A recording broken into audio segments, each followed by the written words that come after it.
You can do, wag ka nang gumawa nito. You can stay at ease with your product. Okay, just apply the 3 basic step and be guided with the components na dapat magkaroon na meron ang product mo para magkaroon ka ng sales conversion. Okay? Do not forget, ano man yung ginagawa mo sa product mo, lahat ng tinuro ko dito, importante, do not forget, okay? Huwag niyong kakalimutan, dapat ang product, laging may product page view. Meron ding product page visitor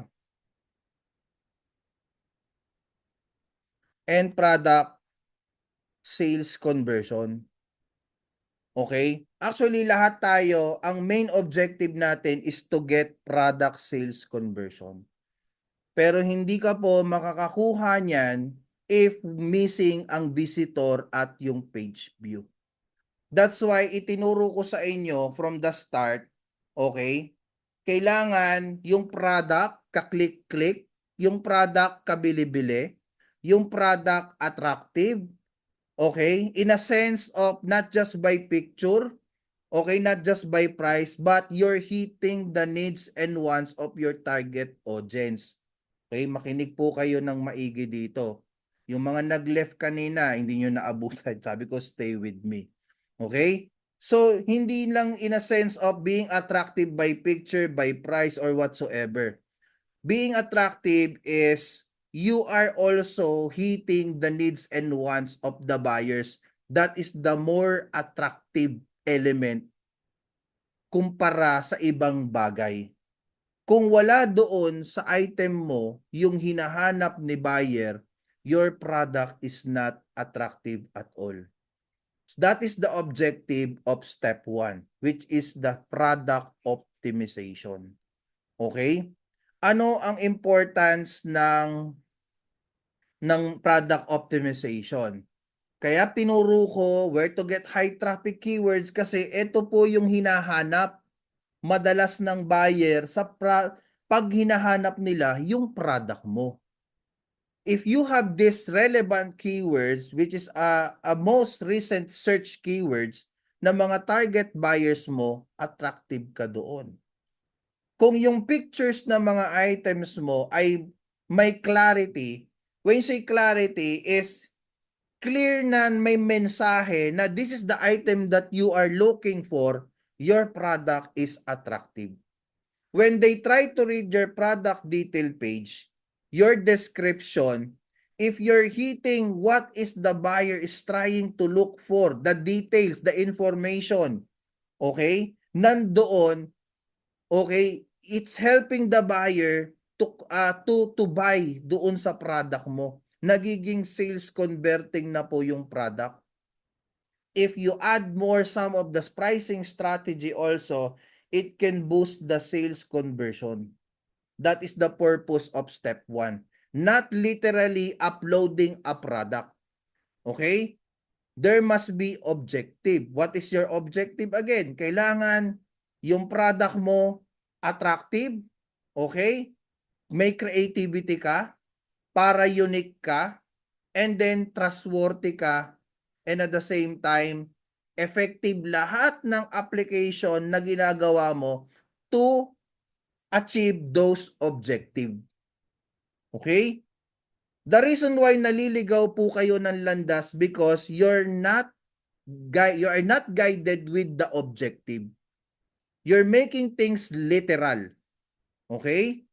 So, kung sumusunod kayo doon sa objective ninyo, your product upload will be an effective product sooner or later. Pag in-upload nyo po yan, promote your product please. I-promote nyo yung product nyo, ipakita nyo sa mas nakakarami. Hindi lang mata mo ang nakakakita everyday doon. Dapat maraming mata ang makakakita sa product mo. Why? Bakit? Para may pumasok sa shop mo. That is traffic generation. Kapag effective ang step 1, attractive ang step 1, magiging effective ang traffic generation mo because you're gonna get visitors. May papasok sa product po ninyo. Okay? Example, I'll give you an example. Meron akong recent upload, di ba? Okay, eto, pakita ko na lang sa inyo. I'll be short with this one. Kaka-upload lang neto 2 days ago. Okay? But as you can see, may mga pumapasok na. Actually, may benta na ito. May 3 orders na itong item after 2 days. Why? Na-achieve natin yung step 1 and then product yung traffic generation. Nilagyan natin ng traffic, nag-provide tayo ng traffic. Kaya nakuha natin yung sales conversion. And that's how the system works. You cannot get the sales without the traffic and then the visitor. Tandaan po ninyo yan. And of course, massive actions, consistent actions. Huwag po kayong iyakin. Bawal lang iyakin, bawal lang tamad, bawal lang paupo-upo, at bawal din yung patingin-tingin lang. Because doing nothing, okay, there will be no results. But if you do something, you get 2 results. Number 1, good results. Number 2, bad results. But the good thing about getting bad results, you're gonna learn from those results. Kaya learn how to read business insights. Magbasa kayo ng business insights, aralin nyo. Huwag nyong ipabasa sa iba. Pilitin mo na maintindihan mo yung business insights, business advisor, data compass ng shop po ninyo. Hindi po totoo ang tumal. Ang matumal yung mindset po ninyo. Okay? It is normal to fail. It is normal na bumagsak ang benta. Hindi po yun bago. It is normal na mawalan ng traffic after ng kasagsagan ng sobrang daming benta. Lahat po yun normal. Kasi kung ang inaasahan mo ay gusto mo tuloy-tuloy na benta, immortal ka nun. Hindi po pwede yun. Wala pong perfecto. There are maraming imperfection dito sa buhay natin as an online seller. Because imperfections will make your performance perfect kasi gagawa ka na po ng adjustment. Okay? Sana po meron akong naibigay na tulong sa inyo. So this will be our final topic for tonight. Ano ba yan? Naiyak na naman ako. So, pasensya na po. Kasi pag natatapos lagi ang masterclass, okay, nagiging emotional ako kasi natatakot ako baka mamaya is hindi ako nakatulong or hindi. So, I'm praying lahat po ng naturuan ko dito ngayon, batch 18, ay makabigay ako at least 1% na tulong sa inyo. Makapag-provide ako ng result sa inyo kahit maliit na bagay lamang po. Okay? Tandaan po ninyo, gawin nyo lang small things, small actions. Look, tingnan mo yung big picture, hindi mo malalaman, andun ka na pala. Okay? Nakuha mo na pala yung resulta na gusto mo. Huwag ka magmadali. Okay? Just take it one at a time, aralin mo, balik ka kung nangihina ka. I'm always here para sa inyo to guide you. Okay? Hindi matatapos yung coaching ko sa inyo. As long as you're interested to learn, you're interested to grow, I'm always here as your coach po. Maraming salamat. I'm open for questions kung meron po kayo. Ba't kaya ako naiyak pag lagi yung pangahuling batch, no? Okay, sige, open na ako sa questions. Coach, may epekto po ba sa shop kung may buyer po na ulit na nagka-cancel ng order? 5 times po siya nag-cancel. Tulad pa ngayon, inapprove po ni Shopee kahit. Wala naman po. Ang may effect, if ikaw yung makapag-cancel, yung let's say, ang pwedeng maging bad effect if ikaw yung nakakancelan because of your fault. Ano yung ibig sabihin nun? Let's say you fail to hand over the item to the logistic, makakancelan ka. Masama yun. Pangalawa, inabutan ka ng SLA niya.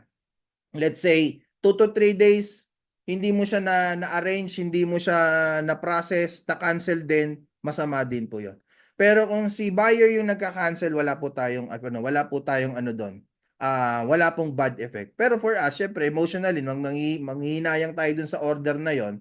Pero sa shop natin walang epekto po. Sulit ang sermon serye. Thank you po. Salamat. Salamat sa mga nag-stay. Salamat sa mga nakinig. Questions, samantalain nyo na. Kasi magpapahinga ako. Magpapahinga ako ng konting panahon lang bago ako makabalik. Pwede na po kayo mag-ask ng questions.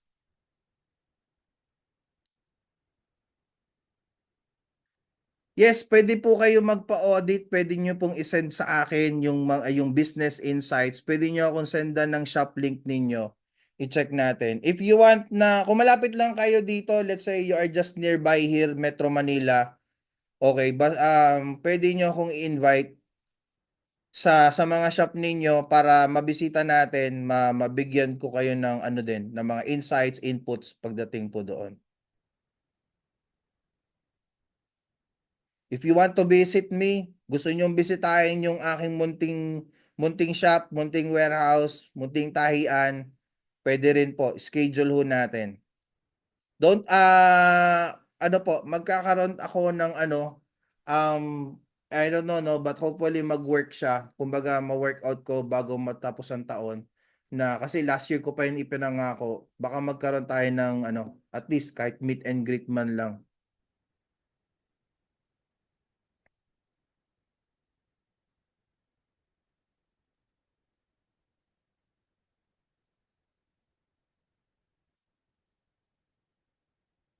Questions?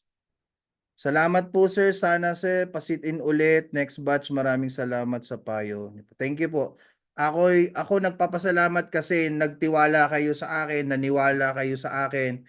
And hopefully, dalhin niyo yung paniniwala na yon hanggang sa pag-apply nyo sa mga shops ninyo. Itong mga itinuturo ko po sa inyo. Ano pong ginagamit nyo sa pag-monitor ng stocks inventory? Kasi po sa case namin, naka-open stocks inventory po kami.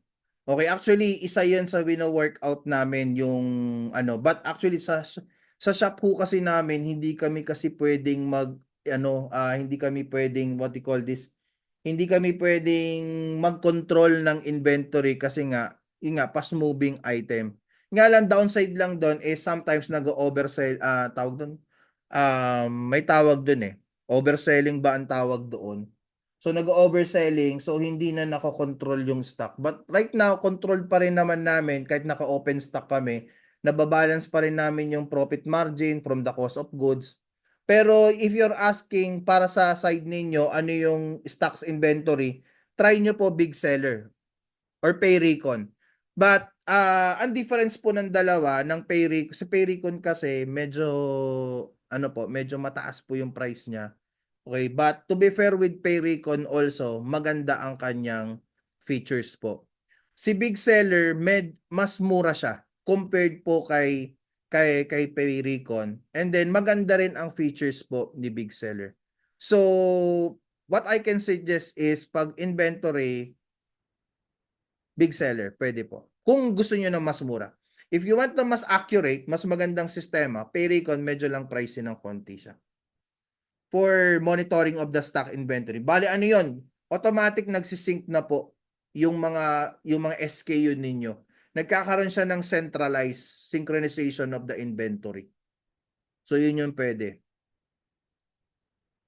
Nagbibigay ng free training si Payrecon tsaka si Big Seller. Pwede po kayong mag-ano doon. Hanapin nyo lang po sila sa websites.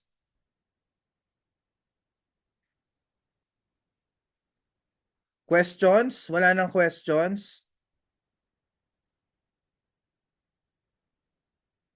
Wala na?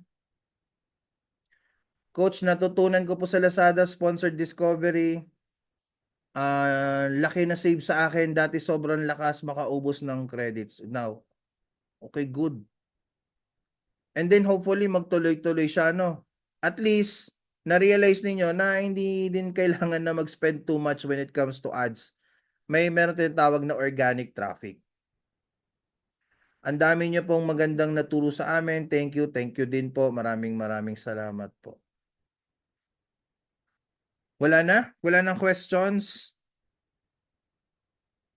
Okay, don't worry 'no, i-a-announce ko kung kailan yung batch 19 pero pag-iisipan ko pa. May mga intent pero let me check kung kaya nating makapag-batch 19 'no. Pero if ever, so probably 2 to 3 weeks from now, magkakaroon ng batch 19. And also, help me promote also the masterclass para mas marami din tayong matulungan na mga iba pang seller na naliligaw din ng landas. Wala na po bang questions? If wala na pong questions, I think that is for tonight. Maraming salamat ulit. Thank you so much and looking forward po tayo. Please wag kayong magmadali magkaroon ng resulta. Pero kung meron kayong let's say small results, it's okay. Share po natin para mas marami tayong ma-inspire. And then ayun lang po, actions lang ang kailangan po dito. Good luck sa 11/11 po ninyo and then looking forward for your results this coming 11/11. Thank you so much. Happy vacation, happy Undas. Happy long weekend po. God bless you. Thank you so much po.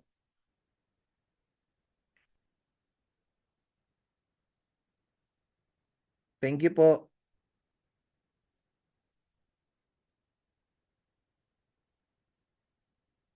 Okay, thank you. Salamat. End ko na po. Thank you so much. Huwag po kayong maglala pag may mga free seminars tayo, magsisend tayo ng link sa GC po. Okay, thank you. End ko na po. Thank you so much. God bless you all.